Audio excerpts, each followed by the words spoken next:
Makanya alhamdulillah beberapa kali saya menangani kasus-kasus itu, alhamdulillahnya hampir 99% nggak pernah gagal. Nah, itu. Khusus sengketa lahan ya. Iya. Khusus sengketa lahan. Tapi pembunuhan juga saya pernah nangani. Oh, gitu. Ya.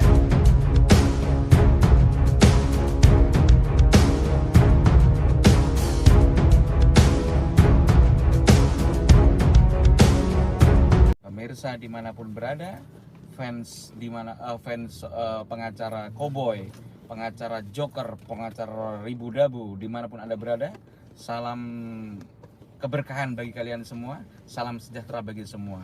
Malam ini kita bincang-bincang santai. Saya pengen mengulik lebih dalam sebagai soulmate. Saya juga pengen mengulik, tidak hanya mungkin yang di luar sana yang pengen tahu lebih jauh tentang orang yang unik ini. Sebelah saya, kita dari perjalanan jauh ya. Sebelah saya ini ada pengacara, yaitu Halo. Muhammad Firdaus Ayubobo Sarjana Hukum. Oke, mau nanya ini Panglima atau Senopati atau Bang Firdaus. Siap. Sesuatu kan experience is the best teacher. Pengalaman adalah guru yang terbaik. Apa itu artinya? Iya, pengalaman adalah guru yang terbaik. Oh, gitu. Experience is the best teacher. Sampai Kata orang jago Inggris. juga bahasa Inggris. Kata orang Inggris sono katanya, denger ya. Siap. Di sini saya juga pengen menimba pengalaman karena memang pengalaman sebagai sesuatu yang mahal. Tentang latar belakang antum, Senopati atau Panglima atau Bang Firdaus. Iya. Yang saya pahami selama saya mengenal antum kan dikenal sangat dibilang begawan atau ahli atau ya ahli lah dalam bidang sengketa tanah, sengketa lahan. Soalnya yang saya ketahui secara pribadi, ada lahan antum yang ada di Puncak, ada lahan antum yang di Pondok Indah, di Permata Hijau, di Bekasi dan lain-lain. Saya sampai bingung hitungnya. itu gimana? Gimana kiat-kiatnya? Mungkin teman-teman saya sendiri ada lawyer yang baru fresh graduate atau baru lulusan, itu kan mungkin sekedar lawyer aja nggak bisa seperti itu perlu saya kira perlu pengalaman yang luar biasa gitu loh, tidak cukup dengan gelar sarjana hukum. Itu gimana, boleh tahu? Ya memang kan untuk menjadi seorang lawyer itu kan tahapannya panjang ya. Tahapannya panjang ya, kuliah saja selama 4 atau 5 tahun kan tidak cukup gitu kan. Iya. Walaupun cum laude sekalipun.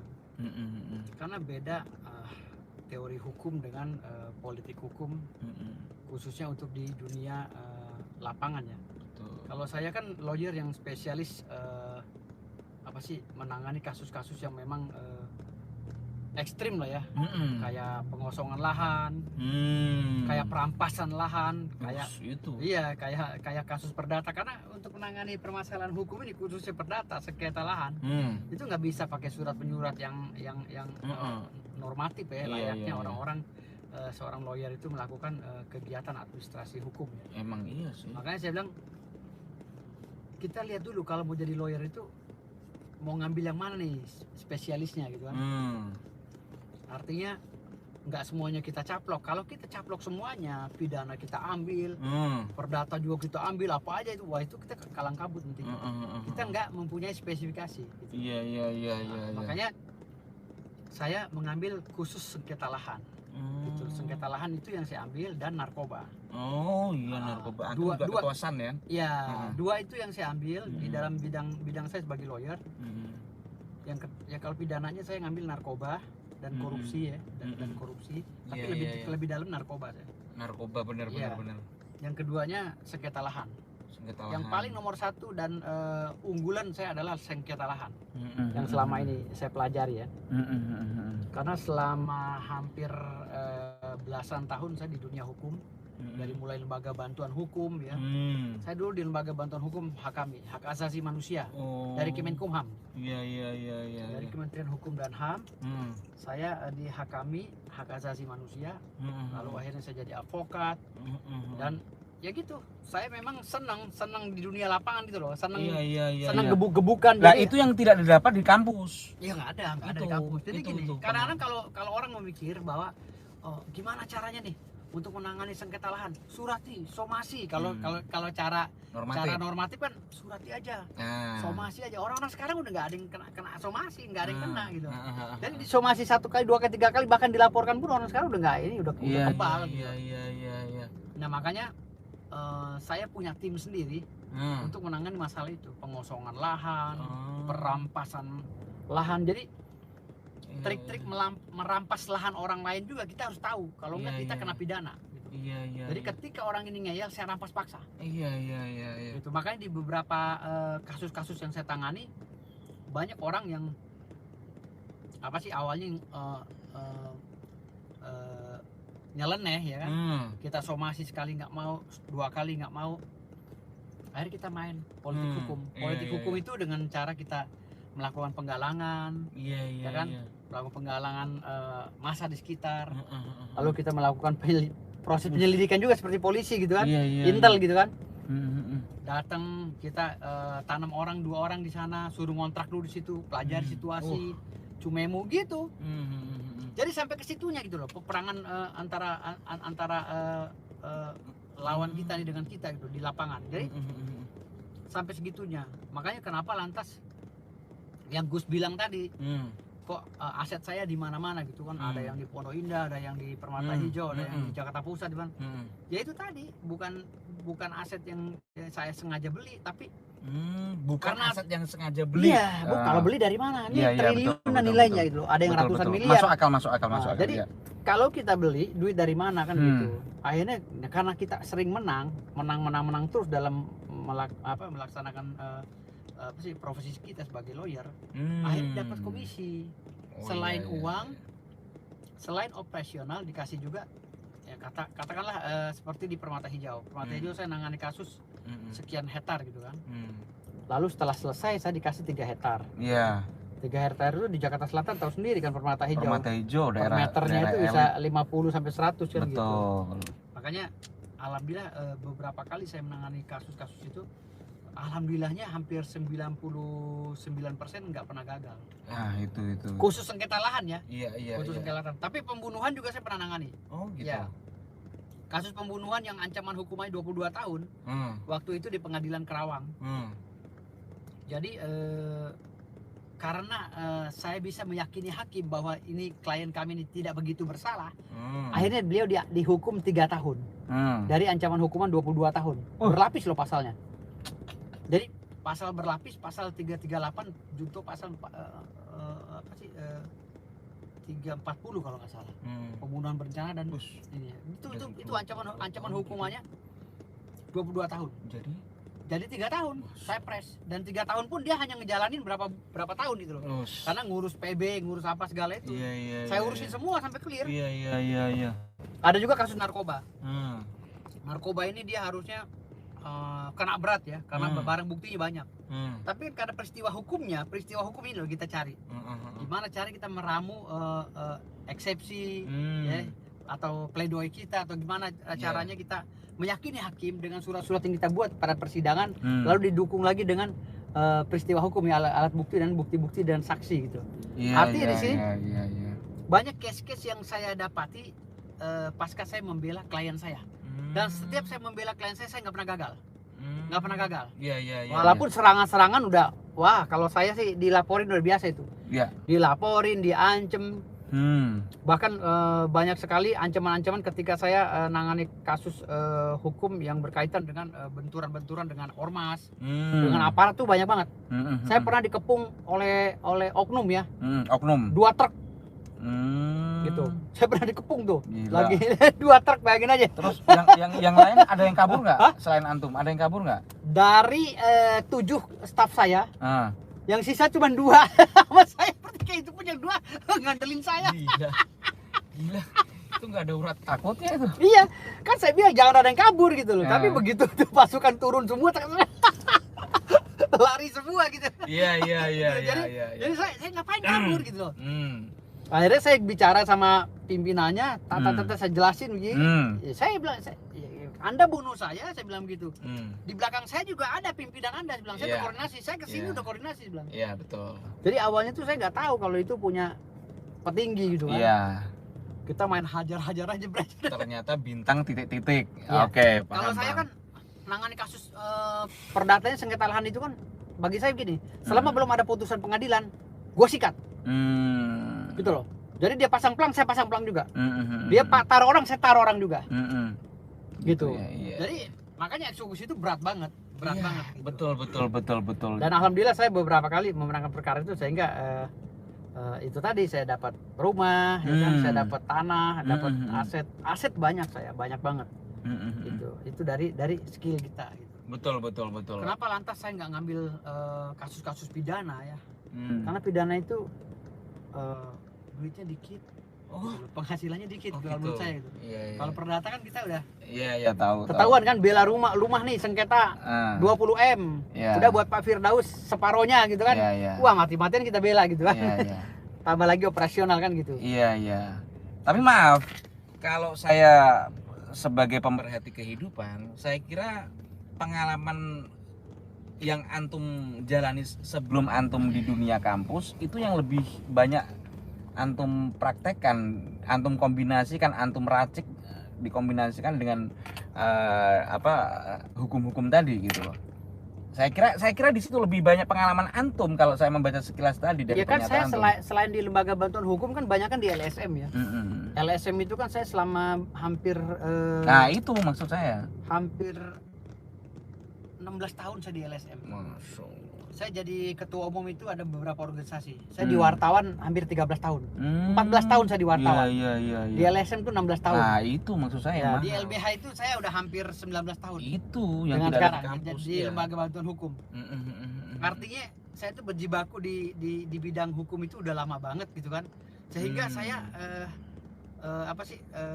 banyak pengalaman-pengalaman yang nggak saya dapat dari bangku kuliah kan gitu. Itu yang mungkin antum dipercaya para klien antum karena melihat masa lalu antum yang memang kenyang pengalaman. Kenyang pengalaman, Itu Pak. Jadi kalau bukan sekedar lawyer gitu gini, loh. Pak, kalau untuk lawyer kasus-kasus yang masih ringan-ringan saja mungkin masih bisa ditangani oleh lawyer yang baru-baru. Tapi kalau udah kasus-kasusnya berat, ya kan, kasus sengketa lahan dengan aparat, ya kan, institusi. Iya. Bayangin aja, Pak. Ini plang ada nih, tanah ini di tulisannya, ya kan, bin. institusi, ya kan. Institusi bahkan. Datang saya main tajam, saya tutupin plangnya pakai plang saya gitu. Besok datang aparat, siapa ini? Emang. Saya. Betul ngoboy. Iya. Jadi Iya. banyak peristiwa-peristiwa itu. Iya. Bahkan pistol ini udah di kepala saya, pistol gitu kan. Saya bilang, Bapak udah siap tarik Pak pelatungnya, sekenceng-kencengnya saya bilang gitu. Iya. Jadi digituin itu dia gemeter gitu loh. Iya. Gemeter, akhirnya turun bicara sama saya baik-baik, akhirnya negosiasi. Tapi yang penting gini, di lapangan itu ketika kita membela hak klien, kita lihat dulu nih sejauh mana kekuatan data daripada prinsipal atau klien kita. Jadi tidak ngawur sih antum Nggak promo ngawur. ya. Lihat dulu nih, kalau sekiranya klien kita datanya 50-50, kita juga nggak boleh serakah. Iya. Kita ajak juga lawan itu, Bang, sini Bang. Kamu diam, sebelah gitu. Saya udah tahu, kamu diam, nggak bakal duit, nggak dapat duit kamu kalau sana di sidang. Oke Bang, oke siap. Langsung saya negosiasi. Gimana kalau kita bagi aja? Oh gitu ya Bang Firdaus, ya bagi, enak biar dapat duit, bagi ya dapat duit gitu. Jadi saya nggak mesti harus tempur. Iya. Mati-matian gitu. Tapi ketika lawan saya anggap ngeyel, merasa dirinya hebat. Saya pernah nangani kasus, lawan saya itu orang gila juga. Di belakangnya itu udah bintang 7 deh. Di belakang udah bintang 7, bintang 2, bintang 3, bintang-bintang gitu. Iya. Bahkan ada bintang kecil di langit yang biru. Jadi ketika itu dia pakai mobil. Dia pakai mobil itu mobil aparat. Datang nakut-nakutin rekan-rekan saya kan, staff-staff saya di kantor. Pak, wah kacau nih Pak, udah pakai aparat. Siapa orangnya begini-gini? Oh gitu. Kalau udah kasusnya besar, saya disuruh turun. Saya datang, berapa luas tanah itu?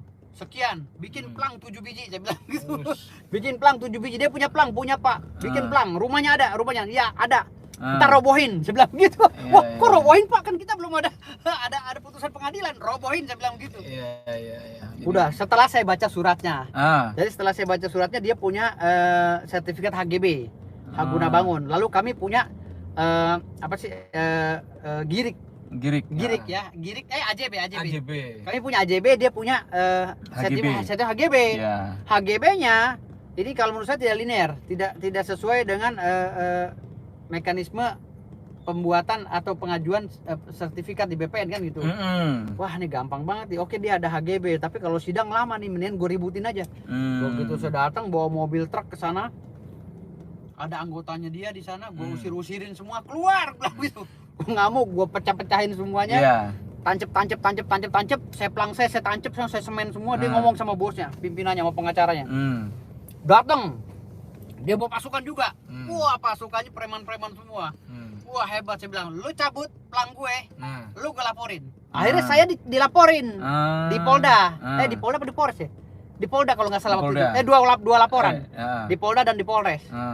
Saya bilang, karena dibilang kan 170, pengerusakan dan pengerusakan dan pengerusakan secara bersama-sama 406 170 KUHP. Akhirnya udah, saya sudah dilaporin tuh ke polisi. Karena saya datang main cabut aja pelang dia, saya hancurin pagernya kan, pakai pasang pelang saya. Akhirnya setelah kita itu melakukan mediasi beberapa kali, gua nggak mau turun. Gua kalau menangani kasus berat, gua nggak akan turun. Kenapa itu? Karena gue punya strategi. Jadi gue jadi pemain catur di situ. Jadi rekan-rekan gue 5 orang yang pengacara semua turun. Tapi sebelum dia turun ke lapangan, gue briefing dulu. Lo harus begini. Kita cari kelemahannya bahwa dia mengajukan sertifikat di BPN itu tidak sesuai administrasi. Ini sertifikat yang pertama, ini sertifikat yang baru. Dia ajuannya adalah pengakuan hak, ini bukan. Kan itu pengakuan hak itu kan nggak bisa kalau tidak ada persetujuan ini. Orang ini udah mati. Nah hak kamu siapa yang tanda tangan? Pengajuan haknya kan gitu. Berarti kan tuyul yang ada di kecamatan dan di kelurahan yang tanda tangan gitu loh. Akhirnya setelah kita hajar perdatanya, gua mau hantem ke PT UN. Akhirnya clear kita, damai semua. Laporan saya dicabut, laporan terhadap diri saya dicabut, saya juga cabut pelang, ya clear kita, islah ya. Iya. Ada lagi kasus di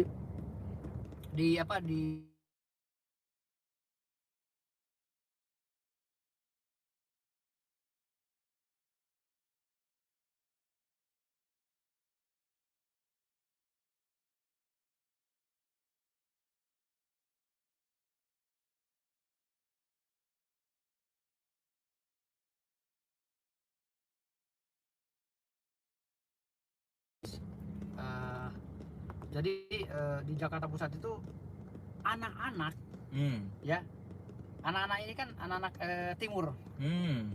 Mereka sudah dikasih kewenangan untuk menjaga itu selama belasan tahun. Karena awalnya kan disuruh jaga lahan karena lahannya sedang bersengketa. Ya kan, anak-anak ini disuruh jaga lahan sebulan 2 bulan pertama dia dikasih duit. Ya kan, dikasih duit nih sama nih orang mata sipit. Ya sebulan, 2 bulan, 3 bulan. Lalu beberapa bulan kemudian dia hilang. Hilang nih. Nah, ini bocah-bocah nih nggak dapet duit. Akhirnya mau nggak mau dia kerja kan. Ada yang kerja leasing, ada yang kerja ini ya kan. Akhirnya selama belasan tahun dia duduk di situ.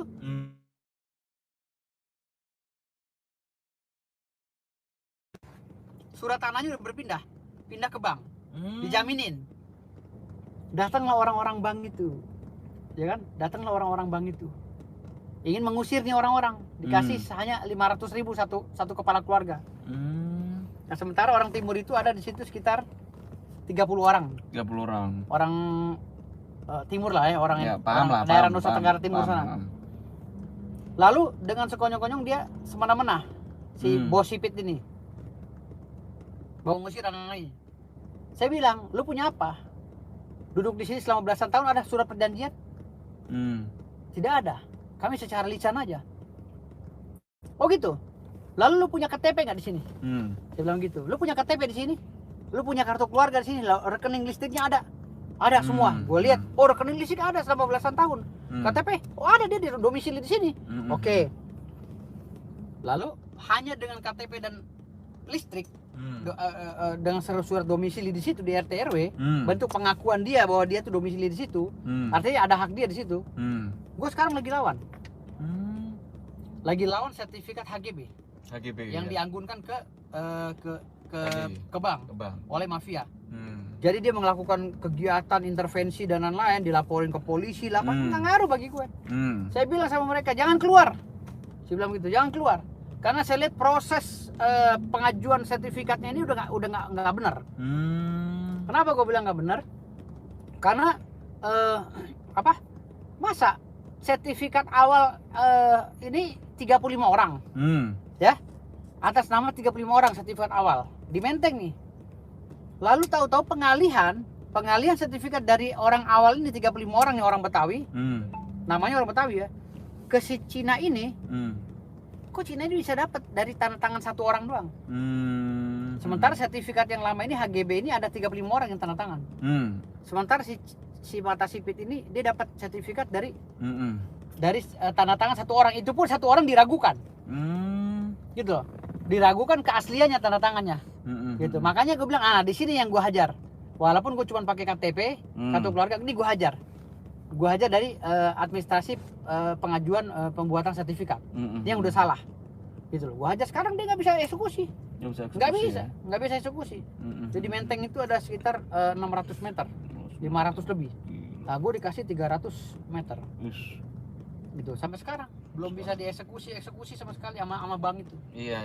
Gitu. Iya. Luar biasa. Iya. Banyak yang kasus-kasus yang gue tangani sekarang ini. Iya. Dan sekarang gue lagi nangani kasus-kasus tanah yang ada di Tamrin, Sudirman, ya, Jenderal Sudirman, Muhammad Tamrin, semua lagi gue tangani. Terus dengar-dengar kan antum kan juga kuliah ngambil S2, terus membagi kerjaan itu bagaimana caranya gitu loh? Kan gini, orang kayak saya ini kan udah nggak kayak orang kalau pengacara baru kan. Dia masih jalan, masih sidang, masih apa. Kalau di kantor kita ini kan udah ada belasan orang gitu. Iya. Artinya untuk masalah kerjaan, gue udah tinggal olok sini. Ini pasalnya ini kasusnya ini. Gitu. Iya. Artinya oh kamu kesini, kamu kerja ke sana, kamu kesini, udah tahu semua gitu loh. Iya. Artinya di sini kalaupun ada kasus gue nggak pernah turun. Gue lebih banyak sama keluarga gitu. Nah kalau untuk kuliah, gue kuliah sekarang gue ngambil lagi hukum ekonomi syariah, hukum Islam gue ambil. Itu reguler setiap sore gue masuk. Tapi gue sekarang ada keringanan dari kampus gue untuk masuknya mungkin seminggu 2-3 kali lah gitu. Karena kan masih COVID kemarin kan. Betul. Jadi lebih banyak online kemarin. Terus S2 nya gue ngambil hari Sabtu. Hari Sabtu itu gue ngambil dari pagi sampai malam. Iya. Mungkin tahun depan gue udah di wisuda udah. Iya. Kalau untuk S2 nya tahun depan gue di wisuda. Iya. Berbarengan sama S1 juga sih. Oke. Susul-susulan lah sama S1 hukum ekonomi syariah karena gue mau memperdalam hukum Islam gitu, hukum ekonomi syariah. Betul. Jadi selain itu juga gue juga ikut kursus tambah-tambahan di bidang hukum. Ya biar gue bisa benar-benar ya minimal gue nggak bego-bego amat lah gitu. Iya. Gitu. Menarik. Ya, alhamdulillah Gus. Jadi sekarang ini ya kita menangani banyak masalah ya. Yang sekarang ini gue tangani, yang sekarang dukun juga ya kan. Iya. Dan beberapa artis yang ditangani oleh gue juga alhamdulillah lolos juga gitu, nggak kena yang bisa ditonton di TV ya kan. Iya. Ada kasus si A, si B, si C. Iya, paham. Gue tangani semuanya lolos semua artinya nggak dijerat gitu kan. Nah sekarang dukun juga lagi fight nih melawan pesulap merah, gue masih tangani juga. Iya betul. Dan bahkan gue udah dilaporin sama 4 laporan ya. Jadi 4 laporan itu ya gue nggak membuat gue bergeming gitu, karena sebelumnya gue udah puluhan laporan gue dilaporin. Artinya gue bisa menjawab insya Allah nanti. Iya. Terus ini kan lagi isu tahun-tahun panas tentang politik nih, Panglima. Ini kan gimana ceritanya antum kok bisa berlabuh di Partai Nasdem? Itu gimana? Ya Partai Nasdem ini kan memang partai yang sekarang gue lihat bagus banget ya. Oh iya kalau itu. Bagus untuk kedepannya karena ada Anies kan. Ya. Karena calon presiden kita nih Anies Baswedan, gue lihat orangnya kredibel banget gitu. Kredibel, bisa diandalkan lah gitu loh. Minimal kalau pidato di luar negeri udah nggak pakai teks kan gitu. Itu dulu hal kecil itu dulu dari Anies, belum kecerdasannya gitu. Iya. Dan kita tahu Anies Baswedan beberapa kali nangani perkara diangkat jadi pejabat ya. Bukan nangani perkara, diangkat jadi pejabat. Dia beberapa kali juga dimusuhin gitu loh. Iya. Karena ya dia nggak bisa kong kali kong sama orang. Gitu loh. Waktu dia jadi menteri pendidikan, lu tahu sendiri. Iya. Semua kampus-kampus yang izinnya bermasalah kan disikat-sikatin sama Anies. Iya benar. Nah, setelah Anies menyikat-nyikati kampus-kampus yang bermasalah itu, Anies kan dipecat. Ya, kan gitu. Off the record lah ya. Ya, mungkin itu kayak ya, karena dianggap Anies ini mungkin berbahaya, nggak bisa diajak kong kali kong, mungkin gitu kali. Makanya Anies dimusuhin kan gitu. Lalu di DKI juga kan, Pak Anies ini udah segitu bagusnya memimpin DKI masih juga salah ya kan, masih juga dipersalahkan, masih juga padahal hubungan Pak Anies dengan mungkin pejabat tinggi di negara kesatuan Indonesia baik, harmonis kan, termasuk dengan Pak Jokowi kan baik-baik aja gitu kan. Malah tapi ada pihak ketiga diisukan antitesis Jokowi kan gitu. Nah, padahal Pak Anies juga enggak juga gitu loh. Nah, kalau untuk Pak Jokowi memimpin selama 2 tahun ini bagus banget. Bagus banget. Ya, karena gini, kenapa gue lari ke Nasdem? Karena awalnya kan gue PDIP. Oh iya, gue PDIP. Gue dari partai PDIP, dari Hanura dulu, dari Hanura. Hanura lalu gue pindah ke PDIP. Ya, dari PDIP Partai Demokrasi Perjuangan Indonesia. Partai Demokrasi Indonesia Perjuangan. Indonesia Perjuangan. Gue pindah ke situ. Tetapi ketika gue mau nyalek di PDIP ini susah karena partai yang lagi berkuasa kan, jadi paham. saingannya berat kan gitu. Paham. Akhirnya gue bilang, waktu gue mau nyalek di Tangerang ya kemarin. Berarti kader PDIP dulu antum ya? Kader PDIP Pak. Gue nyalon tuh di Tangerang Raya tadinya gitu. Gue udah mau daftar, dan referensi dari PDIP juga gue udah dapet sih dari teman-teman gitu. Udah lu masuk aja di sini. Tapi gue lihat bangku kosongnya nggak ada di Tangerang Raya gitu. Banyak kan orang-orang yang udah militan di PDIP dapat kursi gitu kan. Nah, gue lihat kemana ini gue. Nih PDIP ini kadernya. Oh, gue militannya PDIP tadinya. Makanya gue sampai kemana-mana kan. Awalnya gue bukan PDIP ya. Awalnya bukan PDIP. Hanura. Bukan. Gue selama beberapa tahun mengawal Pak Prabowo. Oh, malah Pak Prabowo pemirsa. Gue ini ketua umum relawan militan Prabowo dari Prabowo 2014 Mega Pro. Oh. Ya, dari Mega Pro ke 2009 kalau dari Mega 2009 Mega Pro, terus 2014 gue ikut lagi Hatta Rajasa, gue ikut lagi sampai ke Sandiaga Uno, gitu loh. Terakhir ketika gue dicari sama udah kenyang politik. Iya, ketika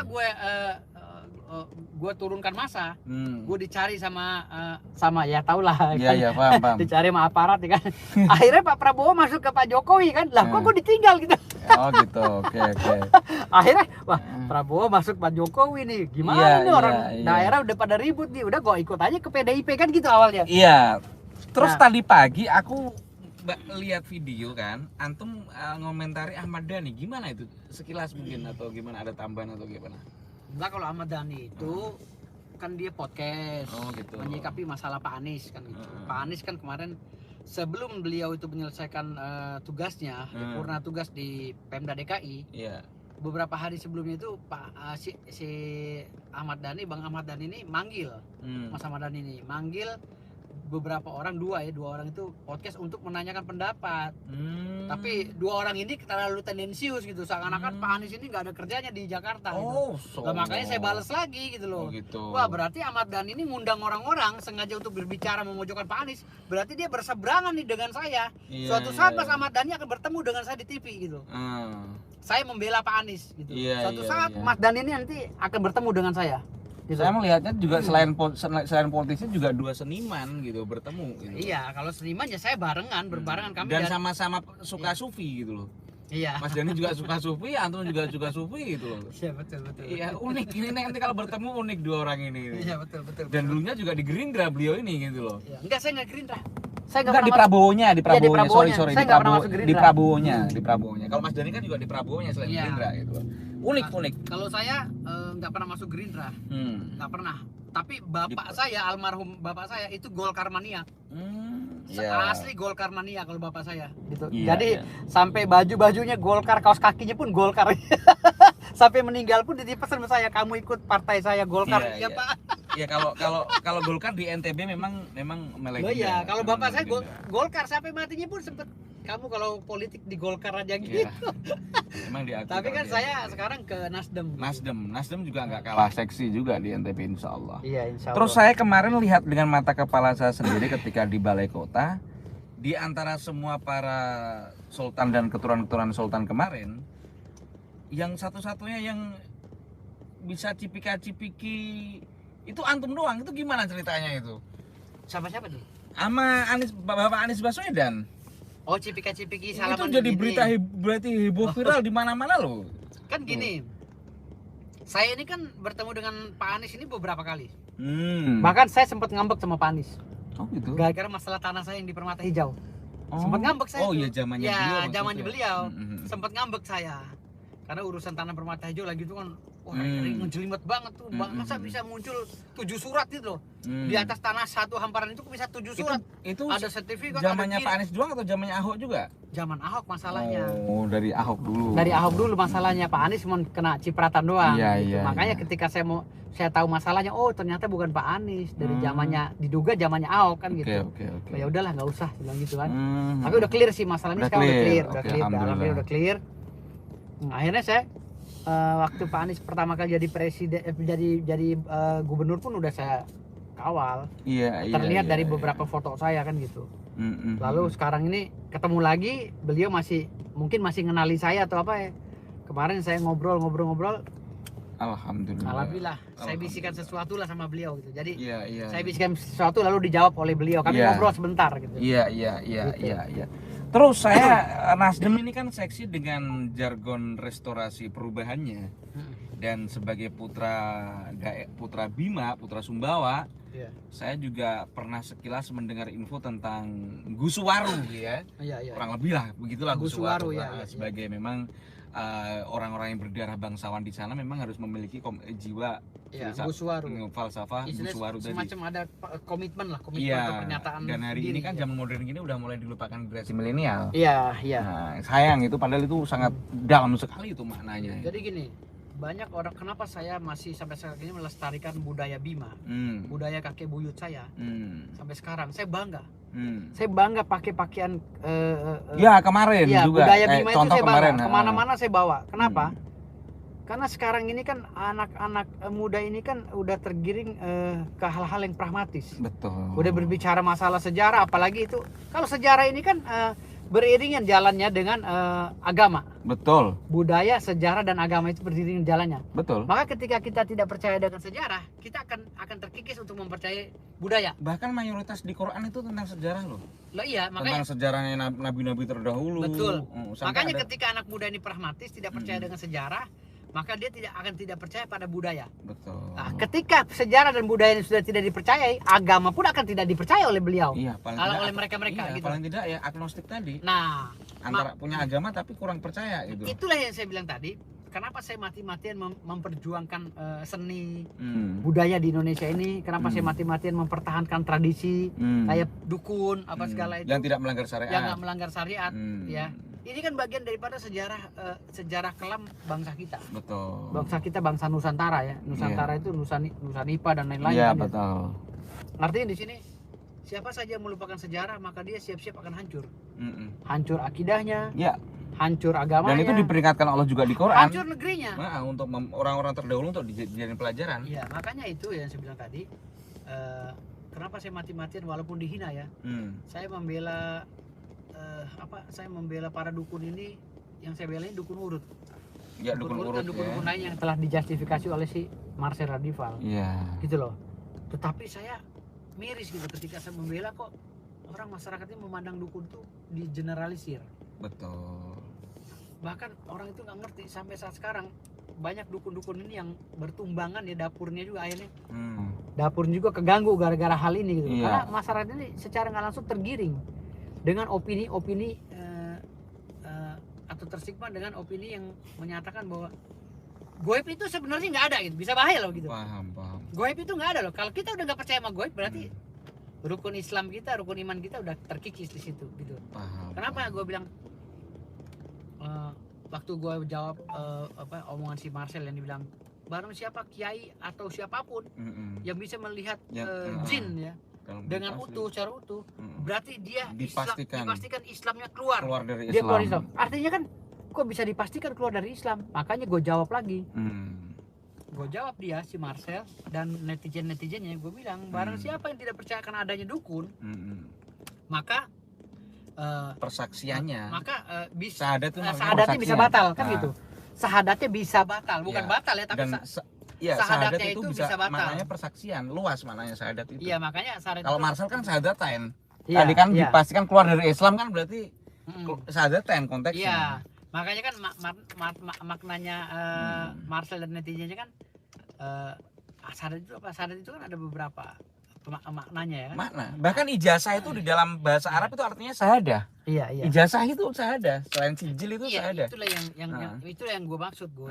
Maksudnya barang siapa yang tidak percayakan adanya dukun, itu bahasa gue tuh jelas akan adanya dukun. Dukun ini kan ada akte pendiriannya, dan dia juga ada di tengah kita, gitu loh. Kalau kita melanggar itu dan tidak mempercayai itu, berarti kita tidak, berarti syahadat kita bisa batal dong. Persaksiannya. Berarti persaksian kamu melihat dukun, mendengar itu kamu mengingkari itu, gitu loh. Kamu melihat adanya dukun, tapi kamu ingkari gitu. Nah, bahasa saya saya bilang bahwa siapa yang tidak percaya akan adanya dukun itu syahadatnya bisa batal. Digoreng lah nih sama netizen nih, mungkin yang kesel sama dukun atau yang kesel sama pribadi saya. Setelah digoreng, ya kan, dipotong-potong video saya, dijadikanlah bahan untuk melaporkan saya. Lah kan mateng akhirnya mas saya lapor balik gitu loh. Iya, betul. Loh, kenapa bahan-bahan alat bukti boleh colongan kok dibuat bahan untuk alat bukti di kepolisian gitu loh untuk melaporkan saya. Akhirnya saya lapor balik dengan beberapa pasal undang-undang ITE dan ancaman hukumannya 9 sampai 10 tahun. Kan ribet kalau udah gitu. Ribet. Lah kalau saya akan jawab, apa pantas saya cucu seorang sultan yang menegakkan syariat Islam di kampung saya, lalu saya dituduh melecehkan syahadat, apa pantas? Ya, dan yang pertama kali ketika kasusnya Saifuddin Ibrahim. Lah, Saifuddin Ibrahim koplak aja ya satu kampung dengan saya laporin sampai jadi tersangka. Itu pendeta koplak yang menghina Nabi Allah Muhammad SAW. Sampai sekarang juga nih kalau ketemu saya mungkin nggak masuk akal apa Panglima Salatin kok jadi kayak begitu. Sekarang begini, orang-orang yang melaporkan saya itu mikir nggak sih kalau saya ini cucunya sultan? Satu itu. Syahadat saya sangat saya pertahankan kan gitu. Mati pun saya siap untuk agama Islam gitu kan. Nah, saya sekarang difitnah oleh mereka dengan laporan-laporan mereka katanya saya menghina Islam. Tapi yang aneh lagi, Marcel yang jelas-jelas nyebut di awal sebelum antum yang tidak seperti itu maksudnya, Marcel yang jelas-jelas tidak dilaporkan. Lah, kenapa Marcel yang bilang? Ada apa? Kenapa gitu Marcel yang duluan ngomong bahwa siapa yang bisa melihat jin, maka kiai atau apapun dipastikan keluar dari batal. Islam. Padahal waktu ada kontennya di Richard Lee. Padahal kan ada, ya kan? ada sejarahnya sahabatnya Rasulullah pernah membunuh jin, ya kan? Betul. Pernah berdialog dengan jin, wali-wali Allah. Sunan Kalijaga itu menemukan 197 keraton kerajaan jin di tanah Jawa. Itu ada dalam serat itu ada. Lah, itu gimana? Makanya dalam firman Allah itu kan tidak aku ciptakan jin dan manusia untuk kecuali menyembahku kan itu. Betul. Ada. Berarti jin dan manusia ini kan hidupnya berdampingan. Ya, makanya. Tapi kenapa itu gitu? Dan yang gue seselin lagi yang pada pelapor-pelapor gue ini yang nggak ngerti tentang gue gitu loh. Kayak Gus Nusantara, kayak sini, kayak situ, kayak acong. Kayak mencari kesempatan untuk manggung gitu loh. Iya, saya paham. Membawa nama agama tapi cari kesempatan untuk manggung. Emang dia nggak ngelihat gue, tabayun dulu kayak nanya gue gitu loh. Apakah gua ada jejak untuk menghina Nabi Allah Muhammad SAW? Ada nggak? Lawang orang satu kampung gua aja, si Saifuddin Koplak, pendeta goblok itu udah gua laporin gitu loh. Gitu. Lah, sementara Marcel yang bilang begitu, termasuk sahabat juga melihat jin, itu kan termasuk siapapun, termasuk sahabat Nabi. Kalau diperluas, itu dipastikan keluar dari Islam. Kenapa Gus Nusantara yang notabene sesama santri dengan saya nggak melapor? Kenapa dia nggak melaporkan si Marcel, malah melaporkan saya? Kan terlalu tendensius gitu. Harusnya ditahu saya sedang memegang surat kuasa, dan dalam lingkup kuasa itu saya diberi hak untuk menjawab semua pernyataan-pernyataan daripada netizen, kan ada semua. Padahal posisi yang saya tahu antum kan berdiri di tengah antara Samsudin dengan Marcel. Antum juga ngeritik Samsudin ketika oknum, jangan sampai dicampur adukan antara gaib dan sulap, ibaratnya begitu. Marcel juga jangan kebablasan memukul rata tanpa menyebut oknum, kan begitu. Iya, waktu itu saya gituin. Yang saya tahu. Tapi begitu. Kenapa saya malah yang dilaporin, bingung saya juga. Oke. Ini aneh. Bahkan kita berdua setuju juga dengan langkah Marcel. Tapi ada ketidaksetujuannya ketika dia mengeneralisir dan bedanya kita dengan mereka, dengan Marcel maksud saya, kalau ini ngomong konteks agama ya, kalau membuka mereka tapi profesinya bukan sulap, itu nggak ada masalah. Tapi kalau membangun sesuatu dari karir sulap, bahkan besar karena sulap, ini hukum agama ya. Iya. Ini yang jadi masalah. Salah. Jadi masalah. Kecuali saya mungkin baca-baca buku sulap, saya bukan pesulap tapi untuk membuka oknum dukun yang melakukan seperti itulah. Nah itu nggak ada masalah secara hukum agama, kita ngomong hukum agama. Tapi kalau saya besar dengan sulap, terus saya buka itu, tapi saya sendiri juga mempertahankan profesi sulap, ini secara hukum agama. Nah ini yang kita nggak setuju. Nah itu monggo para Gus Nusantara yang mungkin jadi tidak mau mungkin simpati dengan Marcel mungkin kan gitu kan, atau Acong Latif, coba dikaji lebih dalam. Itu bagaimana bisa tahu duduk posisi yang sebenarnya. Kalau saya sih dilaporin sama mereka, saya menyarankan agar mencabut lah, udah nggak usah di ini, karena kasihan merekanya gitu loh. Iya betul. Kalau saya sudah siap, saya dilaporin udah puluhan kali kok, dilaporin sama orang-orang udah. Kasus saya dari dulu dilaporin doang gitu. Artinya kasihan mereka kalau laporan saya jalan gitu. Lebih baik udah cabut, kita semua salaman sebagai umat muslim, saling memaaf-maafkan. Karena bahasa saya itu mungkin dianggap mereka itu salah, saya juga merasa diri saya nggak pernah menghina agama saya kan gitu. Artinya cabut udah, kita islah. Acong Latif, si mahasiswa itu, Gus Nusantara atau apa, jangan sampai ada bisikan-bisikan dari si terlapor kita ini ya kan, yang lainnya gitu loh. Kasih Marcel udah maju aja, dijadiin bahan itu, diadu domba. Saya dengan Gus Nusantara juga saya nggak mau itu loh. Diadu domba juga dengan Acong Latif juga saya nggak mau, karena itu kan saudara-saudara saya. Saya anggap saudara-saudara saya yang nggak mungkin saya jolimi gitu loh. Bahkan kita antum sendiri yang saya paham kan, Acong Latif sendiri juga blunder ketika mengatakan pengobatan dengan tiup itu nggak ada dasarnya. Itu antum nggak melaporkan itu loh. Kalau antum melaporkan bisa loh sebenarnya. Nanti itu bagian daripada keberatan saya pada saat pemeriksaan kalau Acong Latif masih melanjutkan ini. Nggak ada. Padahal hadisnya itu saya akan keberatan karena Acong Latif bilang pengobatan melalui tiup itu tidak ada. Padahal tidak ada dasarnya. Rasulullah SAW itu ada pengobatan melalui air di tiup. Air di tiup itu Gus Nusantara. Kenapa itu nggak dipermasalahkan? Ya Gus Nusantara atau mungkin mahasiswa-mahasiswa yang merasa paling islami itu kenapa nggak dilaporkan, yang satu gerbong dengan Mas Acong. Nah gitu loh, kenapa nggak dipermasalahkan kalau memang sok agamis banget gitu loh. Kalau mau meluruskan agama jangan tanggung-tanggung. Jangan tanggung-tanggung. Keluarnya dari mulut mereka ya harus dilaporkan juga, jangan saya doang, berarti tendensius. Jangan kayak Mas Miftah ketika jelek-jelekin dukun, antara kalau pinter, kalau nggak keblinger atau apa dibilang seperti itulah. Kalau nggak pinter ya bodoh apa keblinger lah gitu. Tapi dia sendiri menyetujui prosesi tedak siten, yaitu prosesi 7 bulan bayi nginjak bumi, yang jika pakai pakem aslinya itu pakai dukun anak gitu loh. Pakai ritual dukun anak. Ini kan kontraproduktif. Iya. Gitu loh. Iya kontraproduktif kok. Ya ambigu gitu loh. Gitu loh. Ini aneh. Gitu loh. Ini apa ini jadi kayak orang bingung, Kak. Kita lihat itu kayak orang bingung gitu loh. Ini apa sih maksudnya gitu loh.